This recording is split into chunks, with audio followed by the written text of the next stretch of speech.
Hello and welcome back to the FCS Football Channel and today's Manchester United vs Everton match preview. Now, Everton sit 4th in the Premier League table, 3 points off Liverpool in top spot. And Everton come into the game off the back of two very disappointing defeats in their last two games, obviously against Southampton and against Newcastle. These two defeats come off the back of what was a fantastic start to their Premier League season, obviously beating the likes of Tottenham Hotspur and drawing to arch enemies and rivals Liverpool. Despite these two defeats, Everton will come into this game quite hopeful. They have star creator James Rodriguez back from injury, while also having star left back Lucas Digne back from suspension after, of course, he was sent off controversially against Southampton for his challenge on Kyle Walker-Peters. Of course, that ban was meant to be 3 games long. However, it was appealed and did get brought down to 1, so he did miss the Newcastle game. So he is back for this one. In lighter and brighter news for Manchester United, they are without winger Richarlison, who is still serving his 3-match ban for his red card against Liverpool. And this, of course, will be his last game out, which is lucky for Manchester United because Richarlison is a big player for Everton and will cause many problems if he was on that pitch tomorrow morning. Let's go on to team news a bit more for Everton. Jordan Pickford, despite being dropped for that Newcastle game, has been confirmed that he will be back in the firing line in this match, which is, who knows, is it a good thing or is it a bad thing for Manchester United? Pickford has been very mistake prone this season. However, he usually when it's a big game, he can usually pull out some fantastic performances. We saw in the World Cup, he was fantastic for us. Against Liverpool, Pickford, I think, was really good. Made some absolutely top-class saves, and it could be the same today. But at the same time, Pickford can be very mistake-prone. And, of course, we could then score a goal that he really should save. Furthermore, Irish fullback Seamus Coleman is still injured. So we'll probably see Ben Godfrey playing as a right-back. And players like Mason Holgate are also still injured. Now let's talk a bit about Manchester United. Now Manchester United come into this game off the back of 2 really disappointing defeats. One to Arsenal, thanks to a Paul Pogba sloppy foul on Hector Bellerin, giving Aubameyang the chance to slot home from the spot, giving Arsenal the 1-0 win. And even more embarrassingly was the loss to Istanbul Başakşehir in the Champions League final 2-1. Both the watch-alongs for them games will be on my channel if you would like to go watch them. But it was an absolute disgraceful performances in both games, specifically that Istanbul game. Ole Gunnar Solskjaer got it completely wrong in both games, and his job is very much on the line right now. And I can see why, and I'm doubting him, to be honest.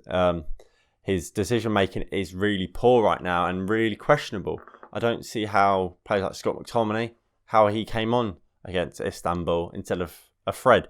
Fred has been fantastic for us. Had a poor game against Arsenal. Why? Because he was played out of position. And Scott McTominay was woeful, playing in his best position. Yet he got to last the whole 90 minutes against Arsenal and came on in 45 against Istanbul. Despite the fact we couldn't break them down due to their low block. We brought on a player like his passing is probably one of his weakest elements to his game. So puzzling decision from Ole Gunnar Solskjaer, and at this rate, it's going to cost him his job.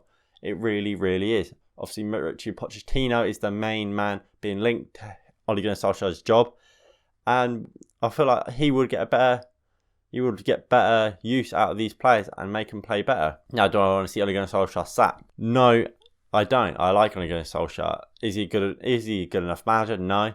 But is he trying his best, and does he know what's good for the club? Yeah, I think he does. I think a lot of the signings he's made were positive in the sense that we needed a top-class centre-back, so we got Harry Maguire. Has it worked? Not really. We needed a winger, and we wanted to try someone out young and someone who could become the next sort of Ronaldo. And we did that with Dan James. Has it worked out? Probably not. He wanted Jadon Sancho. Did he get him? No, he didn't. But that's because of the board. And the board has let him down. The board really has let him down.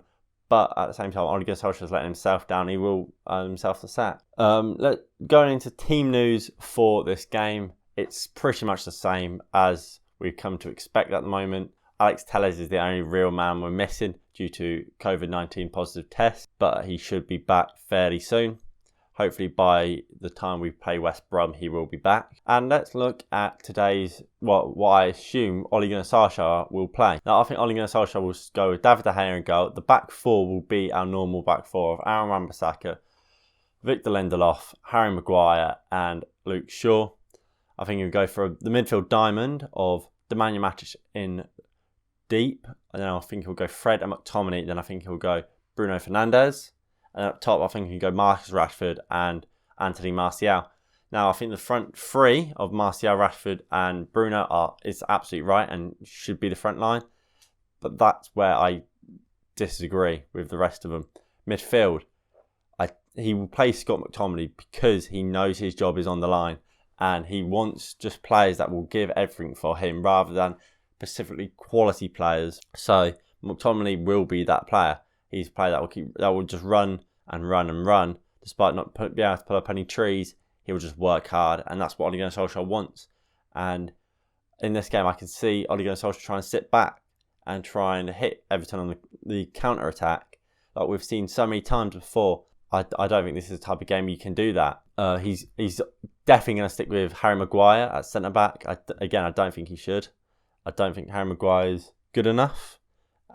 Especially in recent and current form, and I'll be disappointed to see him start. This is the team I would start. It's not too indifferent from Ole's team, apart from the fact I would start Axel Tuanzebe over Harry Maguire. I think Tuanzebe deserves to start. He played well alongside Victor Lindelof against PSG and deserves to try and see if that's a workable partnership. I think Donny van de Beek should start and has to start against Everton. I think he was fantastic against Besiktas before he was subbed off inexplicably, and just because he was our man of the match before them. I think Pogba should find himself on the bench because he's not 100% fit. I think that's clear to see to everyone. I think that's been hinted at in the media, so I think he should be on the bench and will be on the bench. And I think that midfield with Fred and Van der Beek with Nemanja Matic covering will be more than enough. It's got a lot of creativity. Fred has been fantastic when playing in that box-to-box role, and I expect him to continue it. Donny van de Beek was, again, fantastic against Istanbul before he got subbed off and was doing some great work, not just on the ball, but off the ball, great tackling. When he did get the ball, he was creative with it and finding players in good positions. Now, if Manchester United are to lose this game, it will be officially Manchester United's worst ever start to a Premier League season.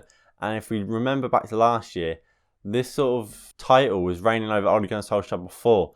And again, this isn't helping his job security. And I feel like if he loses this game, he might be one bad result away from the tipping point.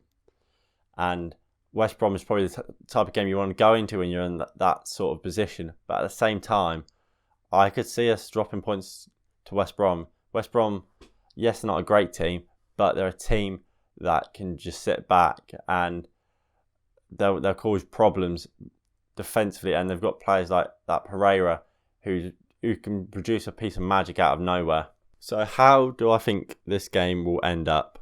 Now, I'm the type of fan and person that always sees the positives in Manchester United, and I always think we're going to win because I know on our day we can beat probably anyone.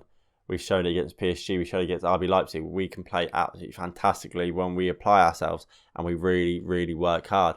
But at the moment, I don't see that. I don't see that from Manchester United. I feel like we're playing awfully every single game.